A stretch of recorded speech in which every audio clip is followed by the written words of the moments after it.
4 তলা। ওই একটি জাহাজের মধ্যে দুইটি ইঞ্জিন বসাইছে। আল্লাহু আকবার, আল্লাহু আকবার। দুইটি ইঞ্জিন বসাইছে সেট টানার জন্য, আর একটি ইঞ্জিন বসাইছে জেনারেটর চালানোর জন্য, আর একটা ইঞ্জিন বসাইছে গ্রাফি টানার জন্য, আর একটা ইঞ্জিন বসাইছে দুনিয়ার পর যখন লঞ্চের ভিতরে যদি কোনো মারামত করা হয়, ওই মারামত করা পানির উপরে কোনো বস্তু যদি ভাসতে থাকে, গামতে গামতে ভিতরে একটু পানি ঢোকে কি ঢোকে না বলেন? ও ভাই, যদি কোটি চালানোর রাহমাতুল্লাহ বলেন সাগরের কোটি কোটি টাকা খরচ করে জাহাজ যদি তৈরি করা হয়, মারামত করা হয়, তারপরে ওই নদীতে ভাসতে ভাসতে পানি একটু গামতি ভিতরে ঢুকতে পারে। ও নবীর উম্মতেরা, দুনিয়াতে চলতে যায় তোমার অন্তরের মধ্যে গুনাহ ঢুকতে পারে। হুব্বুদ দুনিয়ার রাসূলুল খাতিয়া, গুনাহ ঢুকতে পারে। গুনার কারণে তোমার ভয় নাই, আল্লাহর দরবারে তওবার দরজা খোলা। ওই জালালউদ্দিন রুমি রাহমাতুল্লাহ আলাইহি বলেন, বরিশালের গোলাম মাওলানা যদি ইঞ্জিনিয়ারের সাথে পরামর্শ করে যদি লঞ্চের ভিতরে পানি ঢুকতে পারে, ওই গোলাম মাওলানা যদি চিন্তা করতো আমার লঞ্চে পানি ঢুকছে, আমি কেন পানি ফালাইয়া দিব, পানি ঢুকতে ঢুকতে একদিন তলাইয়া যাইতে পারতো।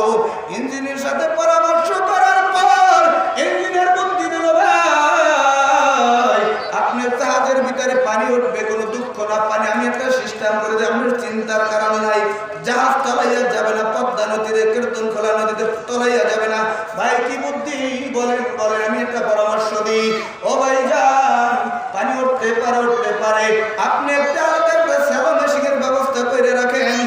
পানি যখন ভিতরে জমা হবে, স্যালো মেশিন চালু দিয়ে পানি শেষ করে পালাইয়ে দিবেন, আবার পুরনো জাহাজ চলতে থাকবে। জালালউদ্দিন রুমি রাহমাতুল্লাহ বলেন, ও আখির জামানের উম্মতরা শুনে রাখো, দুনিয়াটা মহব্বতের জায়গা। হুব্বুদ দুনিয়া রাসূলুল খাতিয়া, দুনিয়ার মধ্যে চলার কারণে গুনাহ হইতে পারে।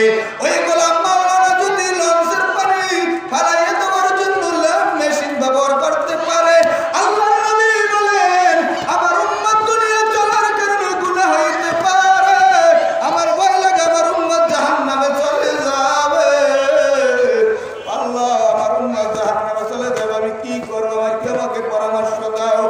আল্লাহ বলেন, হাবিব তুমি কাঁদিও না,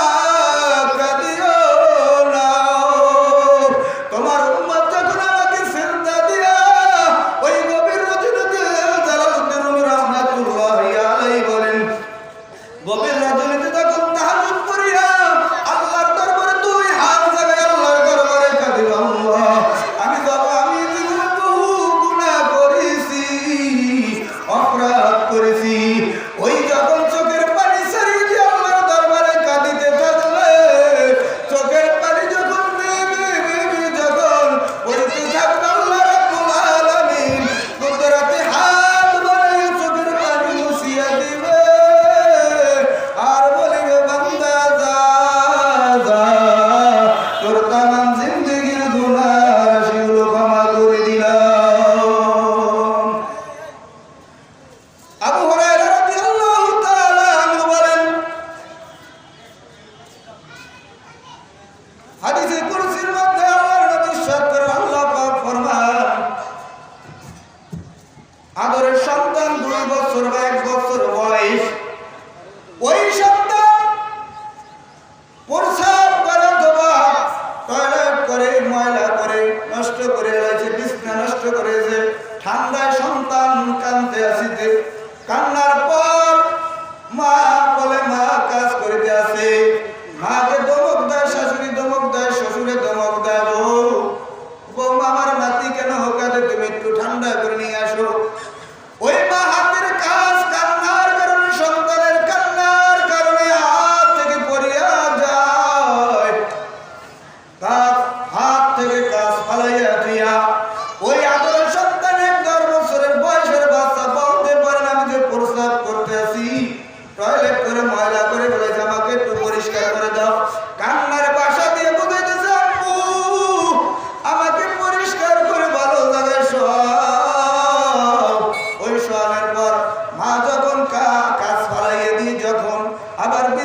করে শেয়ার করে ভালো তাকে ভালো জায়গায় শোয়ানোর ব্যবস্থা করে, মা দুধ দিয়ে খাওয়ায়, ঘুম পড়ে, আবার বাচ্চাকে শোয় রেখে নিজের কাজের জন্য ব্যস্ত হয়ে যায়।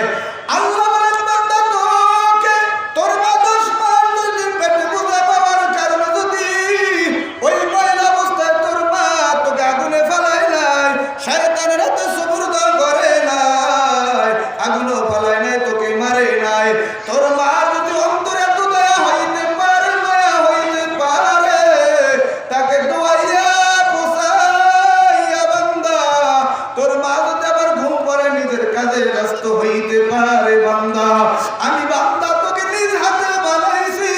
খালাক আদম বিসূরাতি, বান্দা আদমকে যখন আমি সৃষ্টি করেছি এই কাজ পর্যন্ত আমি ফেরেশতা দিয়ে তৈরি করেছি, বান্দা ফেরেশতা দিয়ে তৈরি করেছি।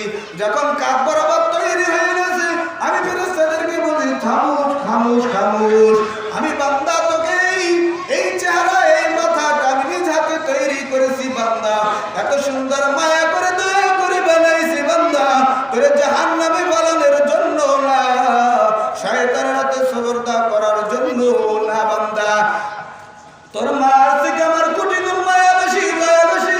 তোর মা যদি সন্তানকে দোয়াইয়া পোষাইয়া আবার খানা পা দিয়া যদি ভালো বিছনায় গুছাইয়া রাইখা তার সে কাজে ব্যস্ত হইতে পারে, বান্দা ও বান্দা তুই দুনিয়াতে আসার পর গুনাহ করেছ, গুনার কারণে আমার দরবার থেকে নৈরাশ হয়ে যাইস না, বান্দা আমার দরবার বান্দা তোমার দরজা খোলা, বান্দা তুই আমার কাছে যখন তওবা করবি ওই গভীর রজনীতে যখন আমাকে আল্লাহ বলে ডাকবি, চোখের পানি ছাড়িয়ে দিয়ে বলবি মালিক জীবনে বহু গুনাহ করেছি, অপরাধ করেছি, আল্লাহ তুই আমাদেরকে ক্ষমা করে দাও। আল্লাহ বলেন বান্দা তোর তামাম জিন্দেগির গুনাহ রাশিগুলো ক্ষমা করে দিয়ে তোকে দোয়াইয়া পোষাইয়া আমি আল্লাহ জান্নাতের বাগিচা জান্নাতের বালাখানা দান করে দিই। বাবা নৈরাশ হওয়ার জায়গা না, মাওলার দরবার নৈরাশ হওয়ার জায়গা না। আমার আল্লাহর নাম গফফার, আমার আল্লাহর নাম সত্তার।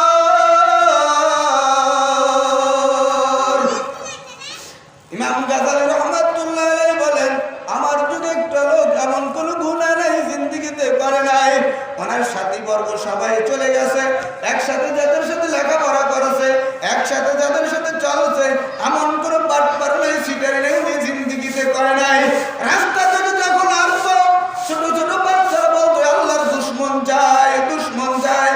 একদিন খেয়াল করতেছে আমার তো দুনিয়া থেকে বিদায় হইতে হবে, আমার সাথী ভাইরা অনেকেই চলে গেছে, আমার দাড়ি ছিল না দাড়ি হয়েছে, দাড়ি কালা ছিল একদিন এখন সাদা হয়ে গেছে,